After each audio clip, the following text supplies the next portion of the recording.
Ora, numa situação desse tipo, é preciso ter muito cuidado quando você vai adquirir qualquer tipo de dívida. Mas no caso, o senhor Qualquer está tipo de falando em dívida. quem tem trabalho de carteira assinada, a gente sabe que na Paraíba existem muitas pessoas que são funcionárias públicas.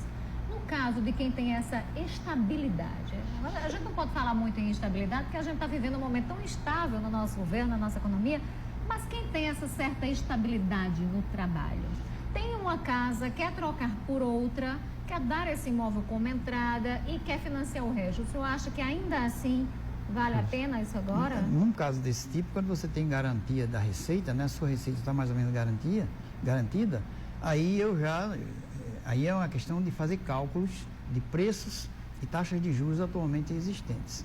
E aí você pode se encontrar um bom negócio, porque, de modo geral, como está tudo em crise, o mercado imobiliário também está em crise, há uma forte tendência para baixo nos preços das habitações, das casas e dos apartamentos. A gente tem percebido isso, né? Imóveis têm baixado bastante de preço. Então, quem tem dinheiro agora, de repente, pode ser uma boa investir. Pode ser, não diria investimento, mas pode ser uma boa aplicação. Porque eu não estou falando em comprar para depois vender, eu estou falando em comprar para uso próprio, não é? Nesse caso, você pode conseguir, com dinheiro na mão, pode conseguir grandes descontos, porque o mercado imobiliário está mal, está muito mal. Dá para barganhar, né? E as pessoas que têm apartamento fechado, por exemplo, o apartamento fechado é um prejuízo terrível, porque o condomínio vai para a conta do dono do apartamento. Então, um apartamento fechado, você não tem custo zero, não. Você está gastando todo mês. E quem sonha com a casa própria, então, mais depende do mercado privado, é elitista, ou seja, tem carteira assinada, é melhor segurar? Aí é preciso ter cuidado, é preciso saber a empresa para quem está trabalhando, porque tanto você pode ser, você o desempregado, como a empresa própria, ela pode ir a quebrar, como a gente já viu aí acontecer. Está quebrando. Tem brecha aí, né? A OAS. Mas eu nem diria esses grandões, mas as mesmas cadeias de lojas. Sim. Até os comerciários estão levando agora, porque há várias cadeias de lojas grandes que estão fechando as portas. Isso. Supermercados e grandes lojas estão fechando as portas. Por isso, porque as pessoas não têm dinheiro para comprar. Quando a crise bate e você corta salário e demite pessoas, o consumo diminui.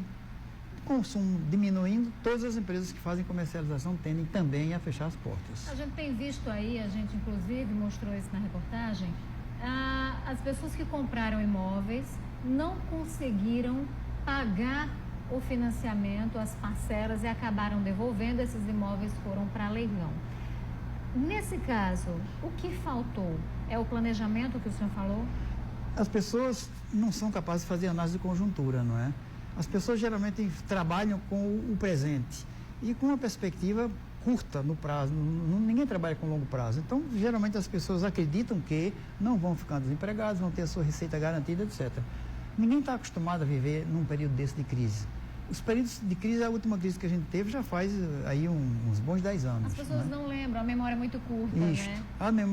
A nossa memória, a memória das pessoas é muito curta e você esquece dos períodos de crise que já existiram. Porque eu lembro, eu criança ainda, mas eu lembro demais chegava nos supermercados da vida, estava o pessoal com a máquina, né, de preço, trocando preços o tempo todo. As pessoas tinham dinheiro na poupança, queriam aproveitar aniversário de poupança para ver se o dinheiro rendia um pouco, porque o dinheiro não valia nada.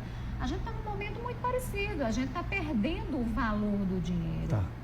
O valor do salário. O salário tem caído bastante. A inflação não se compara com a inflação daqueles tempos, não é? Verdade. Mas uma inflação de 10% já não é brincadeira. Naquele tempo estava para mais de 20%. A inflação do Brasil chegou a 500%, a 1000%. Houve um período que a gente chegou quase no que é chamado de hiperinflação, quando houve a mudança do plano cruzado. Ali houve um período que era uma loucura. Você pegava o salário e corria para o supermercado para gastar tudo na hora, porque uma hora depois... É claro que depois de um longo tempo de estabilidade, né, de consumo aumentando, as pessoas comprando carro, as pessoas comprando equipamentos de consumo, eletrodomésticos, celulares e tudo mais, depois de um longo período de estabilidade, quando aparece um momento crítico como esse, é claro que se sente bastante. Surpresa. Fica todo mundo surpreendido e ninguém sabe mais viver assim, não é? A gente tem que aprender de novo. Quer dizer, do ponto de vista da inflação, não é nada parecido com o passado, mas para quem vivia numa certa estabilidade, você tem uma inflação de 10% ao ano, já é doloroso, já é uma coisa terrível. Né? Esse cuidado, ele há de se ter esse cuidado com o financiamento de imóveis e com financiamentos menores, como carro, por exemplo, ou outras prestações que acabam comprometendo o salário. Qualquer tipo de financiamento. O recomendado por todos os economistas é que os financiamentos as dívidas nunca devem ultrapassar, né, as prestações nunca devem ultrapassar 30% do salário. Se você vai se comprometer e já passa 30% do seu salário, atenção, acenda a luz vermelha, porque você está entrando num terreno muito perigoso. Olha, eu conversei então com Nelson Rosas, ele que é economista, já foi consultor do FMI, o Fundo Monetário Internacional, já foi consultor do Banco Mundial, tem uma história muito longa aí e entende muito, é uma sumidade, é um nome a se respeitar quando a gente fala de economia, portanto esses conselhos são extremamente válidos. Doutor Nelson, muito obrigado aqui pela sua participação no Primeiro Plano. Obrigado.